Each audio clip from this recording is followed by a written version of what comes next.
Hello നമസ്കാരം, ഭാവന സുട്ടേബിളിലേക്ക് എല്ലാവർക്കും സ്വാഗതം. ഇന്ന് ഞാൻ തയ്യാറാക്കാൻ പോകുന്ന വിഭവം ഒരു ജ്യൂസ് റെസിപ്പിയാണ്. വളരെ ഹെൽത്തി ആയിട്ടുള്ളൊരു റെസിപ്പിയാണ്. അതിനുവേണ്ട ഇൻഗ്രീഡിയൻസ് ഒക്കെ ഞാനിവിടെ തയ്യാറാക്കി വെച്ചിട്ടുണ്ട്. എന്തൊക്കെയാണ് അതിൻ്റെ അളവ് എന്നൊക്കെ നമുക്ക് നോക്കാം. അതിനുവേണ്ടി 2 ക്യാരറ്റ്, ഇടത്തരം വലുപ്പമുള്ള 2 ക്യാരറ്റ് എടുത്തിട്ടുണ്ട്. 4 ചെറുനാരങ്ങ, ചെറിയ വലുപ്പത്തിലുള്ള ചെറുനാരങ്ങ എടുത്തിട്ടുണ്ട്. ഒരു ചെറിയ കഷ്ണം ഇഞ്ചി, 4 ടേബിൾ സ്പൂൺ പഞ്ചസാര, 2 ചെറിയ ഗ്ലാസ് വെള്ളം. ഇത്രയുമാണ് നമ്മുടെ ഇൻഗ്രീഡിയൻസ് വേണ്ടിയത്. പഞ്ചസാരയും വെള്ളമൊക്കെ നിങ്ങളുടെ ആവശ്യത്തിനനുസരിച്ച് മാറ്റാവുന്നതാണ് കേട്ടോ. ഇനി ഇങ്ങനെ ജ്യൂസ് തയ്യാറാക്കുന്നത് നോക്കാം നമുക്ക്. അതിനു വേണ്ടിയുള്ള ക്യാരറ്റ് ഞാൻ തൊലിയെല്ലാം കളഞ്ഞ് ചെറിയ പീസാക്കി മുറിച്ച് വെച്ചിട്ടുണ്ട്. ഇനി നമുക്ക് മുറിച്ചിരിക്കുന്ന ലെമൺ ജ്യൂസ് എടുക്കണം. അതിനുവേണ്ടി 4 ലെമൺ ഞാനിവിടെ മുറിച്ച് വെച്ചിട്ടുണ്ട്. അതിൽ നിന്നും ജ്യൂസ് എടുത്ത് നമുക്ക് മാറ്റി വയ്ക്കാം.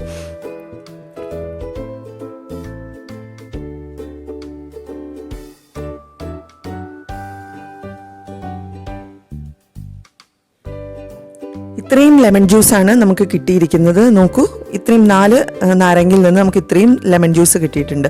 ഇനി നമുക്ക് ക്യാരറ്റ് ഇഞ്ചിയും കൂടെ നന്നായി ഒന്ന് മിക്സിയിലിട്ട് അരച്ചെടുക്കണം. ഒരുപാട് വെള്ളം ചേർത്ത് ആദ്യമേ അരയ്ക്കരുത്.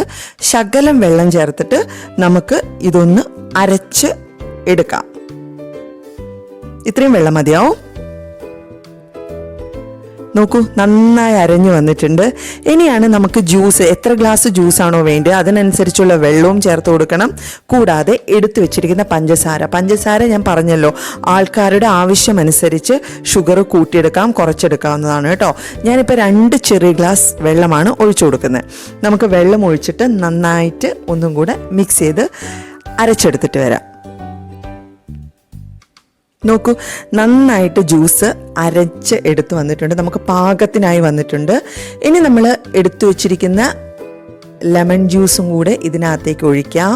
നന്നായി മിക്സ് ചെയ്ത് കൊടുക്കുക. നമ്മുടെ ക്യാരറ്റ് ജ്യൂസ് ഇവിടെ റെഡിയാണ്. ഈ സമയത്ത് നിങ്ങൾ മധുരം നോക്കുക. അതേപോലെ ഐസ് വേണ്ടിയവർക്ക് ഐസും കൂടി ഇട്ടിട്ട് നന്നായിട്ട് ഒന്നും കൂടെ അടിച്ചെടുക്കാവുന്നതാണ്. ഞാൻ എന്തായാലും ഇത് അരിപ്പയിലൂടെ മാറ്റുകയാണ്. ഞാനിവിടെ ഐസ് യൂസ് ചെയ്യുന്നില്ല, കുഞ്ഞുങ്ങൾക്കായതുകൊണ്ട് ഞാൻ ഐസ് യൂസ് ചെയ്യുന്നില്ല. നോക്കൂ, നമ്മുടെ ക്യാരറ്റ് ജ്യൂസ് റെഡിയാണ്. ഇവിടെ ഹെൽത്തി ആയിട്ടുള്ള എന്താ കളറല്ലേ, നാച്ചുറൽ കളറാണ്, ഹെൽത്തിയുമാണ്, ടേസ്റ്റിയുമാണ്. ഒരിക്കലും ഇത് അറിയാത്ത ഒരാൾക്ക് കൊടുത്താൽ ഇത് ക്യാരറ്റാണെന്ന് അവർക്ക് കണ്ടുപിടിക്കാൻ പറ്റില്ല. അത്രയും ടേസ്റ്റിലുള്ള ജ്യൂസാണ്. എന്തായാലും ഞാനിത് 2 ഗ്ലാസ്സിനുള്ളതാണ് എടുത്തത്. അപ്പോൾ 2 ഗ്ലാസ്സിലേക്ക് ഞാൻ പകർത്തട്ടെ കേട്ടോ. സെർവിങ് ഗ്ലാസ്സിലേക്ക് ഞാൻ മാറ്റുകയാണ്. നോക്കൂ, ഹെൽത്തി ക്യാരറ്റ് ജ്യൂസ് ഇവിടെ റെഡിയാണ്. അപ്പോൾ എല്ലാവരും ഉണ്ടാക്കി നോക്കണം കേട്ടോ. വളരെ ടേസ്റ്റി ആയിട്ടുള്ള ജ്യൂസാണ്.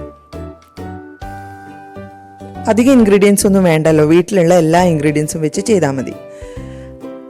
അപ്പോൾ എൻ്റെ വീഡിയോ ആദ്യമായിട്ടാണ് കാണുന്നതെങ്കിൽ എൻ്റെ ചാനലിലുള്ള എല്ലാ വീഡിയോസും കാണുക, ചാനൽ സബ്സ്ക്രൈബ് ചെയ്യുക, അതേപോലെ എല്ലാ വീഡിയോസും ലൈക്ക് ചെയ്യുക, എല്ലാ കൂട്ടുകാർക്കും ഫാമിലി മെമ്പേഴ്സിനും ഒക്കെ അത് ഷെയർ ചെയ്ത് കൊടുക്കുക.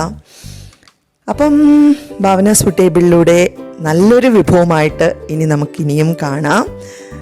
എല്ലാവരും ക്യാരറ്റ് ജ്യൂസൊക്കെ ഉണ്ടാക്കി നോക്കണം കേട്ടോ. എന്നിട്ട് നിങ്ങളുടെ വിലയേറിയ അഭിപ്രായങ്ങൾ, നിർദ്ദേശങ്ങൾ എല്ലാം കമൻറ്റ് ബോക്സിലൂടെ എന്നെ അറിയിക്കണം. Thank you.